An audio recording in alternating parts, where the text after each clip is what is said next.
할렐루야. 주님의 평안을 기원합니다.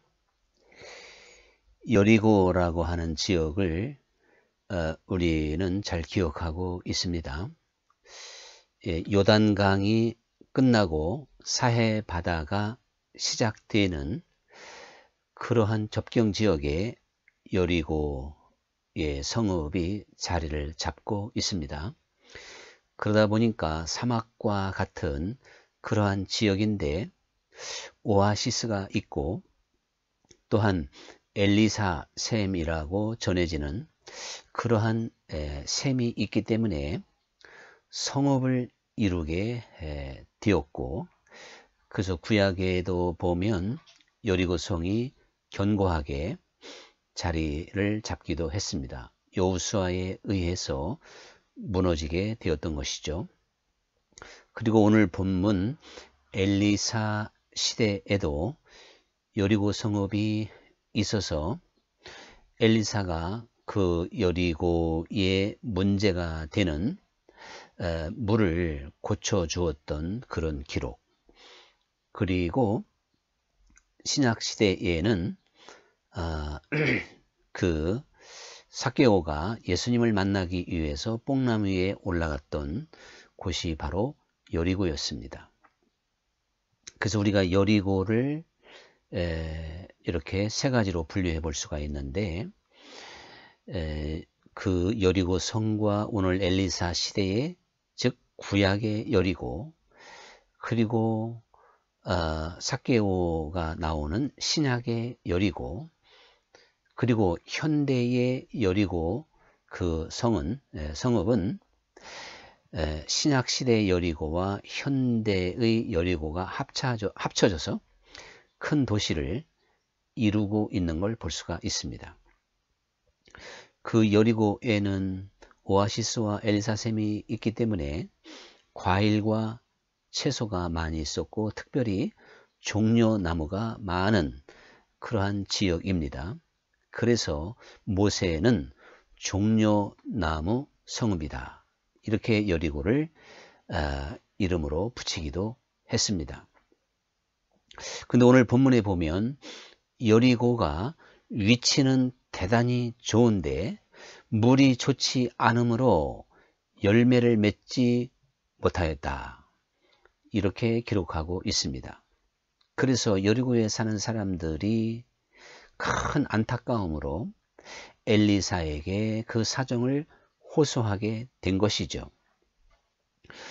그랬을 때 엘리사는 새 그릇에 소금을 담아오라, 이렇게 한 후에 물 근원으로 나아가서, 즉 물이 나오는 그 근원 중심으로 나아가서 거기에 새 그릇에 담긴 소금을 던짐으로 그 물을 치료하고 다시는 열매 맺지 못할 일이 없을 것이며 또한 죽는 일이 없을 것이다. 그러니까 여인들이 잉태해도 또한 유산하게 되는 그러한 일이 없을 것이다, 이제 이렇게 말을 하게 됐습니다. 엘리사가 그러한 기적을 베푼 이후에 지금까지도 여리고의 물에는 문제점이 없어서 번창한 도시로 성장했던 걸 우리는 알 수 있는 것이죠. 우리는 그 엘리사 시대의 그 여리고 성읍이 위치는 좋으나 물이 좋지 아니하므로 열매를 맺지 못하고 있었던 그 상황, 그런데 그 문제점을 바로 엘리사가 고쳤다 하는 이 말씀이 우리에게 주는 교훈이 무엇인가?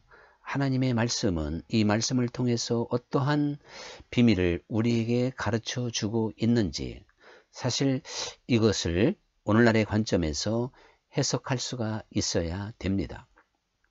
또한 그것이 내게 적용이 되어야 될 텐데, 먼저 위치는 좋으나, 이 말씀을 볼 때 하나님께서 천지 만물을 지으셨고, 그리고 하나를 창조할 때마다 하나님 보시기에 좋았더라 하는 이러한 표현을 계속 반복하고 있습니다. 그러므로 그 여리고 성읍도 하나님께서 창조하신 성읍 중에 하나이기 때문에 분명히 좋은 모습이다 라고 하는 걸 우리는 알 수 있는 것이거든요. 특별히 위치는 좋으나 참 겉모양은 수려하고 그리고 좋은 곳에 자리를 잡았지만 물이 문제여서 열매를 맺지 못하고 잉태도 잘 안 될 뿐만 아니라 잉태해도 유산하게 되는 이러한 일들이 빈번하게 일어나게 되었던 걸 보게 되는 것이거든요. 말씀드린 대로 하나님 보시기에 좋았더라 하는 그러한 창세기 말씀이 여리고성을 보며 동시에 우리가 느껴지는 부분이 있습니다. 하나님께서 지으신 역시 성읍이요 또한 피조물들로 이루어졌기 때문에 보기에는 참 좋았다. 이러한 표현을 쓰기가 적당하다. 또한 적절하다. 이렇게 우리가 다시금 생각해 볼 수 있을 텐데 우리는 당시 이 여리고의 사정, 이 여리고의 상황, 이 형편을 살펴보면서 하나님께서 참 아름답게 보시기에 좋게 창조하셨지만 타락한 이 피조물들과 또한 특별히 우리 인생들의 모습을 보게 된다는 사실이죠. 그래서 사실 본래 하나님은 하나님 보시기에 좋게 아름답게 모든 것을 창조하셨습니다.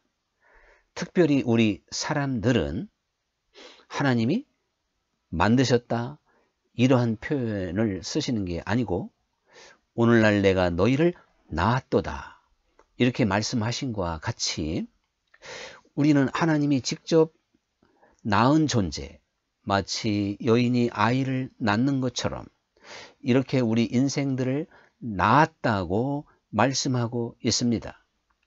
이것이 바로 하나님의 형상대로 지음을 받았다 하는 그러한 표현이 될 텐데, 그러니까 하나님 보시기에 모든 피조물보다도 우리 인생들은 더욱 아름다운 것이며 하나님 보시기에 더욱 좋은 모습, 그래서 하나님의 형상대로 지음을 받은 존재, 바로 그 존재를 위하여 주님께서는 피 흘려 주실 만한 가치가 있고 그러한 생명 자체가 있는 것이 우리 인생들이다 라고 하는 것을 우리는 깨달을 수도 있습니다. 그래서 하나님께서 우리를 사랑하시고 또한 주님께서 우리를 죽기까지 하셨던 것은 하나님 보시기에 너무나도 아름답고 귀한 존재, 바로 여리고가 위치는 좋으나 아름다우나 이런 것처럼 본래 하나님이 아름답게 그리고 귀하게 하나님 보시기에 너무나도 좋은 모습으로 모든 피조물들을 창조하셨을 뿐만 아니라 우리 인간들은 더 특별히 나으시고 우리를 그렇게 지으셨다고 하는 것을 먼저 생각해 보고자 하는 것이죠. 이러한 것을 오늘 말씀 속에서 우리가 읽어내고 또한 찾아낼 때 하나님께서 왜 나를 이처럼 사랑하시나, 주님께서 왜 나를 위해서 죽으셨나, 죽기까지 할 수 있는 존재, 또한 그렇게 지음받은 우리들이라고 하는 걸 우리는 언제나 기억해야 되겠습니다. 그런데 이렇게 아름답게 이렇게 귀하게 그리고 참으로 선하고 좋게 지으셨고 낳으셨지만 물이 좋지 않으므로 열매를 맺을 수가 없었다는 사실이죠. 실제적으로 우리가 이제 무엇을 먹느냐에 따라서 사람은 그 결과가 완벽하게 달라집니다. 이것을 우리가 먹는 것의 대표를 물로 생각해 볼 수도 있을 텐데, 우리는 예수님께서 야곱의 우물 그 수가성에서 여인에게 이 우물물을 먹는 자는 다시 목마르려니와 내가 주는 물을 먹는 자는 영원히 목마르지 아니하리라 하신 이 주님의 말씀을 또한 연상하게 만듭니다. 그 야곱의 우물물을 먹는 자마다 죽을 수밖에 없죠. 그리고 다시 목마를 수밖에 없습니다. 그러나 주님께서 주시는 물이 있는데 그것은 영생수고 생명수인데 그 물을 먹는 자마다 그 배에서 생수의 강이 되어 흘러가기 때문에 다시는 목마르지 아니하리라 이렇게 말씀을 하셨습니다. 그렇다면 주님께서 주시는 그 물이야말로 참으로 고쳐진 물이고 귀한 물이고 영원한 물이 되는 것이죠. 우리 사람이 정말 꼭 마셔야 되는 그러한 물이다 라고 하는 것을 우리는 알 수 있을 텐데, 이 엘리사 시대에 물을 먹게 되면 열매를 맺지 못했고 사람도 죽을 수 있는 위험한 물이었습니다. 그러나 엘리사가 그 물을 고쳤을 때는 열매를 맺게 만들었고 더 나가서 또한 이제 죽지 않도록, 즉 유산되지 않도록 그렇게 만드는 물이 되었던 것이지요. 엘리사가 그 물을 고치는 주체가 되었는데, 성경의 모든 이야기는 또한 모든 사람들은 그리스도께 초점을 맞추어서 우리가 한번 해석을 해보면 틀림없는 그런 정답이 사실은 됩니다. 그래서 주님께서 모든 성경이 나를 증거한 것이다, 직접 그렇게 말씀을 하시기도 했습니다. 너희가 영생을 얻고자 율법을 묵상하지만 그 율법이 나를 증거한 것이다, 또한 이렇게 말씀을 하기도 하셨습니다. 그러므로 우리는 이 엘리사뿐만 아니라 엘리야나 이삭이나 다윗이나 그 어떠한 성경의 모세의 모든 존재들을 통해서 주 예수님을 볼 수 있는 그러한 눈을 가져야 되는 것이죠.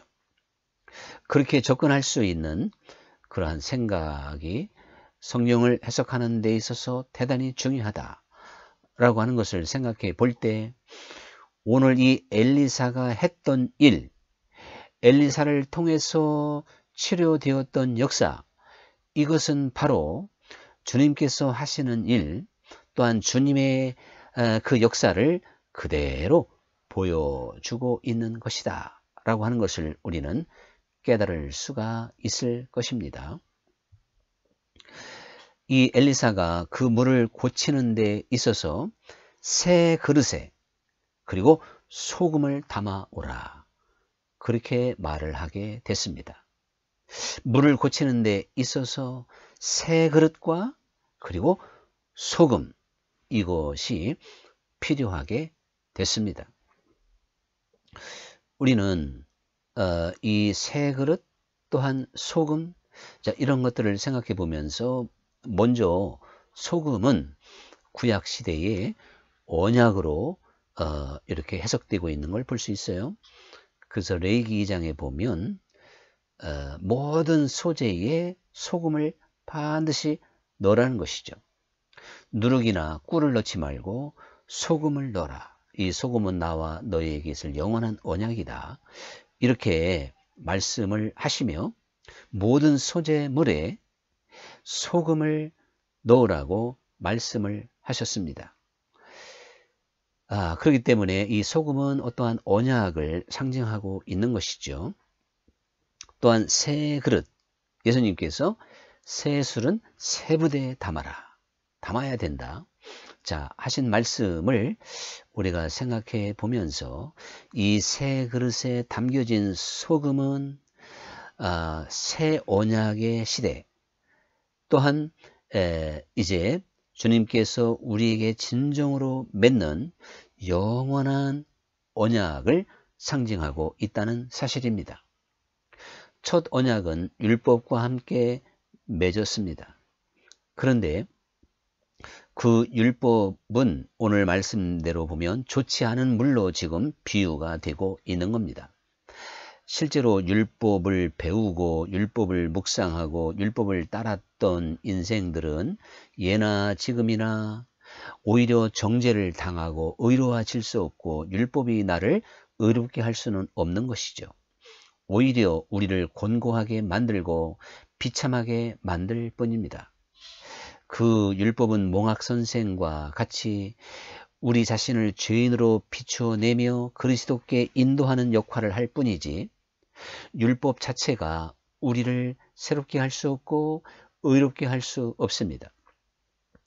그래서 율법에 전념했던 바리새인을 비롯한 모든 종교 지도자들은 외식하는 자가 될 수밖에 없었고 회칠한 무덤과 같은 결과를 가져올 수밖에 없었던 것이죠. 바로 물이 좋지 않다고 하는 것은 이제 새로운 언약과 함께 그 물이 고쳐져야 되는 것입니다. 새 언약, 첫 번째 언약이 율법이라면 이제 주님 여호와께서 계획하신 새로운 언약은 그리스도와 함께 맺어지는 언약인데 이것이 바로 신약의 시대요 복음의 시대다 라고 하는 걸 우리는 알 수 있습니다. 좋지 않은 물, 그래서 사람에게 사망을 가져다 줄 수밖에 없는 근본적인 문제를 해결하고 치료할 수 있는 분은 오직 그리스도밖에 없는 것이고, 그래서 즉 엘리사를 통해서 그 일을 하게 되는 것이고, 그리스도는 우리에게 복음을 들려주시며 그 물을 고쳐주셔서 죽지 않도록 해주시는 거죠. 또한 열매를 맺을 수 있도록 해주신다. 그런 이야기입니다. 그래서 우리가 꼭 기억해야 되는 것은 좋은 물을 먹게 되면 반드시 그 열매가 있습니다. 나쁜 물을 먹으니까 열매를 못 맺었고 죽음이 있었듯이 반대로 좋은 물을 먹는다면 열매를 맺게 되는 것이고 그리고 죽지 않을 수 있는 겁니다. 엘리사의 예언처럼. 그러니까 사실 우리가 열매를 맺기 위해서는 반드시 좋은 물을 마셔야 되는 거예요. 즉 복음은 우리를 새롭게 할 수 있고 복음은 우리의 근본적인 문제를 해결할 수가 있습니다. 새 그릇에 담겨진 소금으로 그 물이 고쳐졌듯이 이제 새로운 언약 시대에 하나님은 우리 인생들의 근본적인 문제를 해결해 주신 겁니다. 그 물의 문제를 해결해 주신 겁니다. 우리에게 생명수를 주신 겁니다. 복음을 통하여 우리로 하여금 진리에 이르도록 해 주시는 겁니다. 우리에게 참된 생명수를 주시는 것이죠.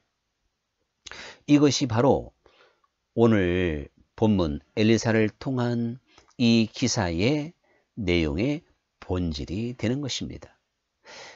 그리스도와 함께 새로운 언약을 맺었고 그리스도는 바로 복음의 주체가 되는 것이고 이제 복음 안에 그리스도가 중심이 되시며 그 주님께서 우리를 위하여 피 흘려 주심으로 우리의 죄를 용서하시고 우리에게 또한 성령을 보내셔서 그것을 알게 하시고 깨닫게 해주시고 성령 안에 살아가게 함으로 우리로 하여금 열매를 맺을 수 있도록 해 주신다. 그런 이야기죠.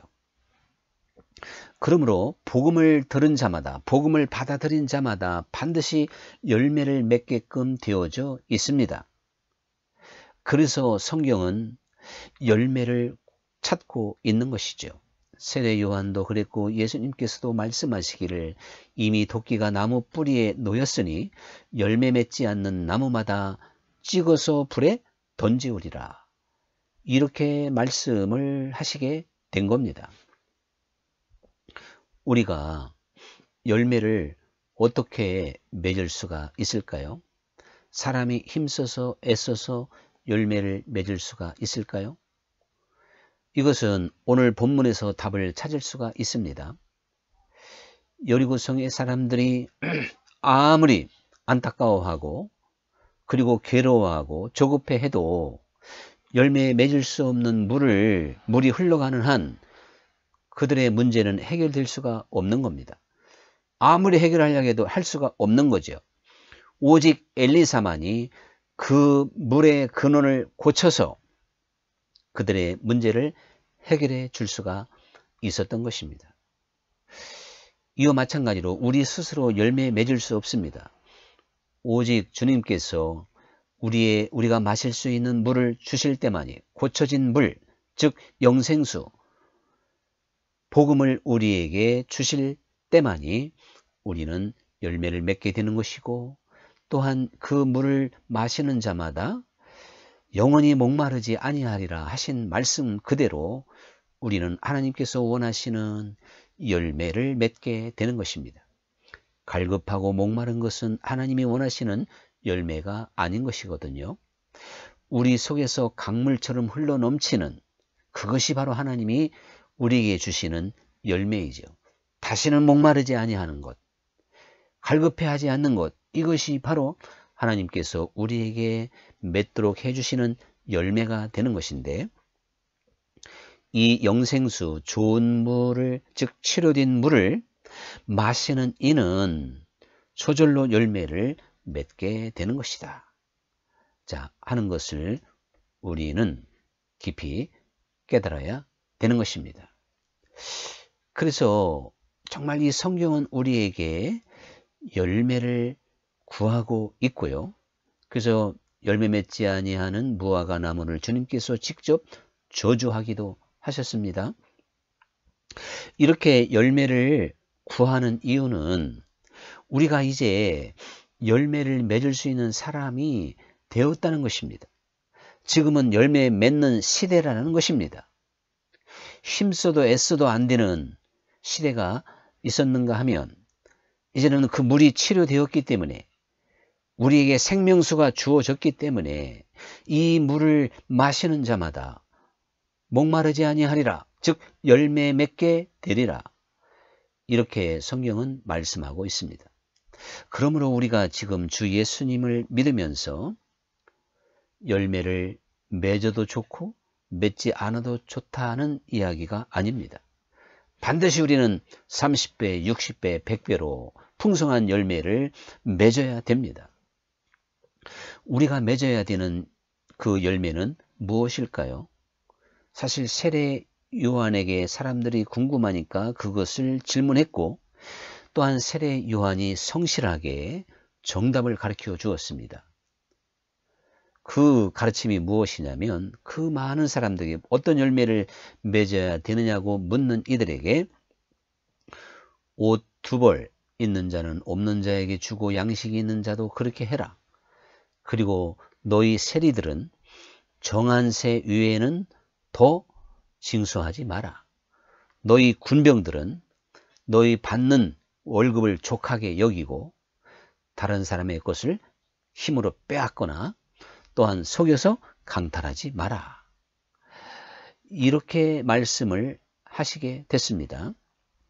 사실 그 세례 요한 당시의 세리와 또한 군인의 월급이라고 하는 것은 오늘날 최저 생계비밖에 되지 않는 것이죠. 그러니까 그들이 부당한 수입을 이제 불법으로 자꾸만 착취하게 되었던 걸 보게 됩니다. 예를 들어서 그들이 받는 월급이 100만 원이라면 그 100만 원 최저 생계비가 되겠는데, 그것을 가지고 너희가 살아가는 게 회개에 합당한 열매라는 것입니다. 그 어려움과 가난 때문에 이제 불법을 행하고 편법을 써서 불의하게 재물을 얻는 건 하나님이 원하시는 열매가 아니라는 것이죠. 뿐만 아니라 옷 두 벌 있는 자는 없는 자에게 주고 양식이 있는 자도 그렇게 해라. 이것은 정말 우리가 영적 세계에 눈을 뜨고 하나님의 사랑에 감동이 될 때 그러한 상황을 충분히 우리가 행할 수 있는, 그러한 열매를 나타낼 수 있는 사람이 되는 것은 분명한 사실입니다. 또한 성령의 9가지 열매가 있지 않습니까? 우리는 이 세상 그 누구도 마실 수 없는 주님께서 주시는 그 생명수를 마시는 자이기 때문에 보통 사람들이 맺을 수 없는 열매를 맺게 되는 것이고 능력을 나타내게 되는 것입니다. 그래서 이 복음을 듣고 변화된 사람마다, 열매 맺는 사람마다 대표적으로 사도 바울처럼 그가 이제 세상의 부귀 영화 이 모든 것을 분토와 같이 배설물과 같이 여기며 오직 그리스도를 존귀케 하기 위하여 그가 달려갈 길을 다 달려갔다고 하는 말씀을 우리는 반드시 기억해야 됩니다. 이제 엘리사가 고쳤던 그 물이 흘러갔고 그 물을 마시는 모든 식물과 사람들은 풍성한 열매를 맺게 됐고 죽는 일이 없었던 것처럼 오늘날도 우리에게 풍성하게 주시는 주님의 은혜의 그 생수의 강물을 마시는 이들마다 열매 맺게 될 것이고 변화받게 된다는 사실을 기억해야 되는 것입니다. 이제 이 엘리사는 그 물을 고치기 위하여 물의 근원으로 나아갔다고 그랬습니다. 물의 근원은 아주 중심지가 되는 것이죠. 거기에 소금을 집어 던지게 됐습니다. 사실 물의 시작점부터 고쳐져야 저 하루에도 고쳐진 물이 흐르겠죠.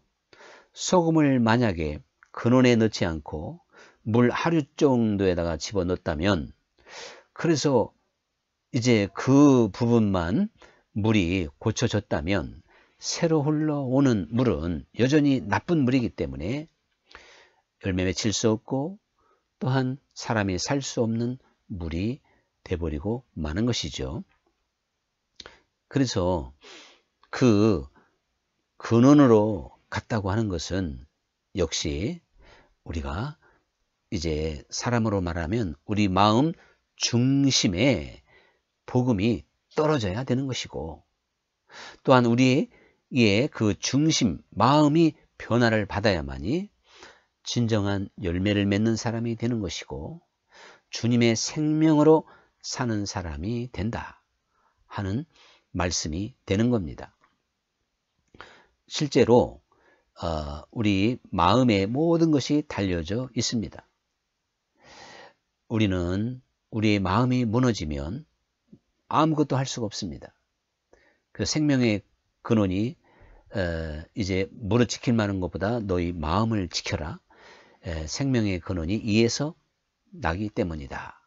그래서 잠언서에서는 그렇게 가르쳐 주게 된 것이죠. 우리가 우리의 마음을 지키지 못하면, 즉 마음이 새로워지지 못하면 우리의 언행도 달라지지를 않습니다. 그러므로 물 근원을 치료했다고 하는 것은 이제 복음은 우리 마음 중심을 새롭게 하는 것이거든요. 그래서 표면적 유대인이 아니다.